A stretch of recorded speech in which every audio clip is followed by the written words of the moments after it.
Ayan mga boss, at kung halimbawa nagtitipid yung ibang client, gusto nga may kapos ang budget, 16 inches ang ilalagay o 40 cm ang allowance niya. Ito 30 cm. Hindi naman nagtitipid yung client, kaya kailangan niya, gusto niya matibay.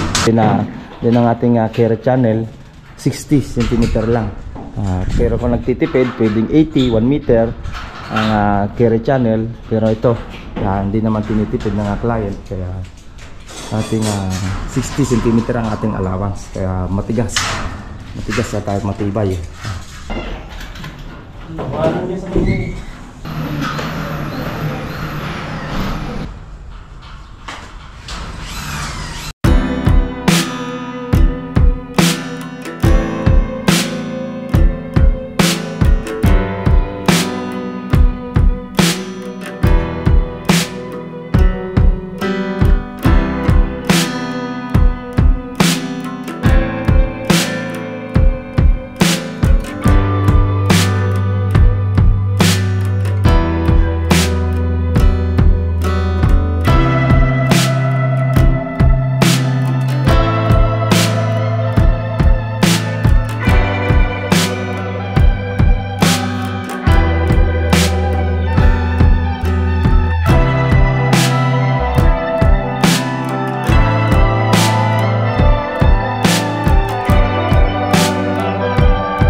Mga boss, dito tayo sa ating project ulit sa Acacia Park Home.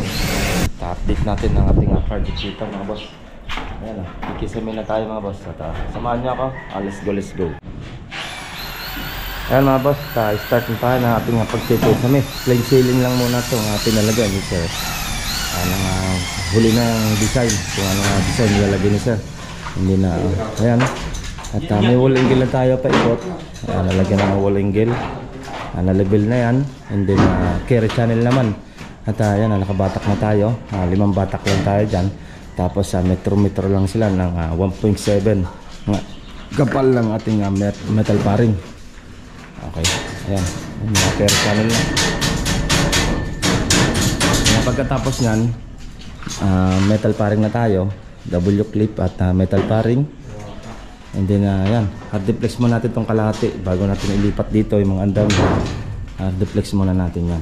Okay.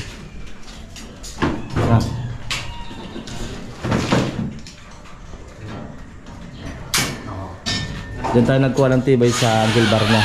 Ayan, brace tayo. Okay. Shape na shape. 60 mga boss, 60 ang ating allowance ng ating carry channel para mas matibay. Hindi lang metal paring natin, sampia lang sa 30 cm ang ating allowance ng ating metal paring. Okay. Ayan mga boss, tapos na ang ating carry channel.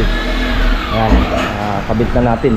Inulit ko, 60 cm ang lapad niya, auto fit ang ating allowance ng ating carry channel. And then ang ating metal paring, sampi, kung mga 1 feet ang ating metal paring. Binuo lang muna namin yung pagkatamaan ng aming hard-deflex, 4 feet yan at isa, tapos may tatlo pa yan sa gitna. Ayan, itong kabila, okay na rin. Ayan, sama. Tapos lalagyan na natin ng isang hard-deflex muna para maka natin yung squala ng ating pagkikisame. Dahil itong ating project na to, wala itong squala, itong wall na to. Ayan, maliit dito at malaki doon sa kabila. Ayan ang lote niyan. Okay, ginit na lang natin, kumuha lang tayo ng sukat dito sa gitna. Ayan, nasa may trusses natin dati. Ayan, tinaman natin yung dating trusses. Ayan ang ating dugsungan ng ating hard-deflex. Okay. Nasa siroho pa rin yung ating paikot, gilid. Ayan mga boss, pinagtutulungan na. Lagay na rin naman ang ating W clip Tapos nire-rivet lang natin yan, ang ating double clip. Isa lang ginagamit ating rivet dahil alalay lang naman yung ating rib. Dahil naka-hook naman siya sa ibabaw. Okay. Now.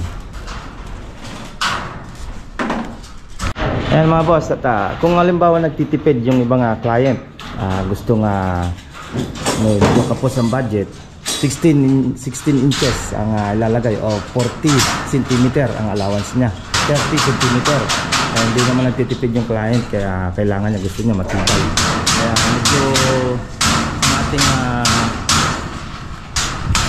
allowance sampie o 30 cm. Okay, din ang ating carry channel 60 cm lang. Pero kung nagtitipid, pwedeng 80, 1 meter ang carry channel. Pero ito, hindi naman tinitipid ng client, kaya ating 60 cm ang ating allowance. Kaya matigas at matibay.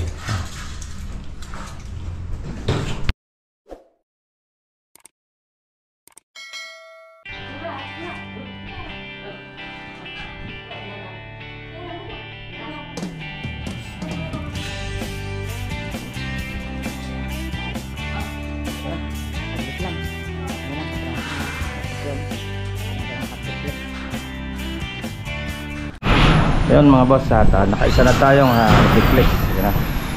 Isa na tayo. At gitna yan, gilis natin dito. Center din yan. Importante yan, ang unang layout.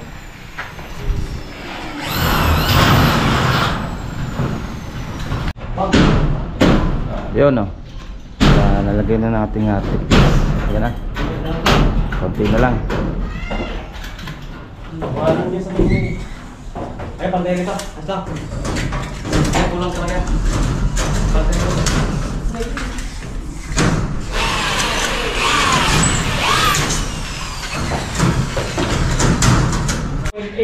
Yun, ito tapos na itong kabila. Itong sumitapat na hagdan mga boss, tapos na. Okay na siya.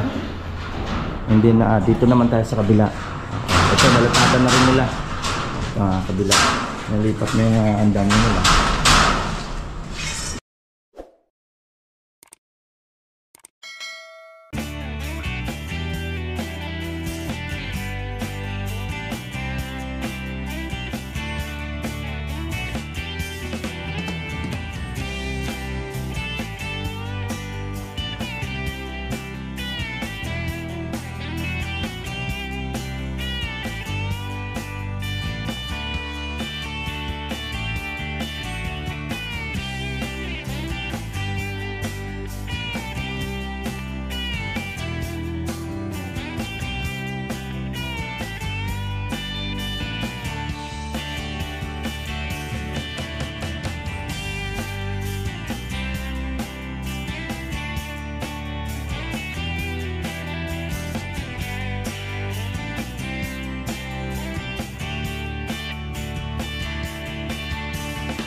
Ito pong J Uragon Vlog, napakaganda po ng channel na ito, no?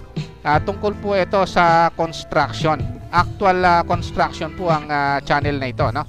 Pag pinanood nyo po ito, panalo po kayo sa channel na ito. Napakaganda po ng mga video niya. Lalo na pong magaganda, no, yung mga iba't ibang design niya. Kakaiba po yung mga iba't ibang design niya sa mga kisame. Subukan nyo pong panoorin J Uragon Vlog na ito. Matutuwa po kayo pag pinanood nyo po yung mga video niya. Maraming salamat po.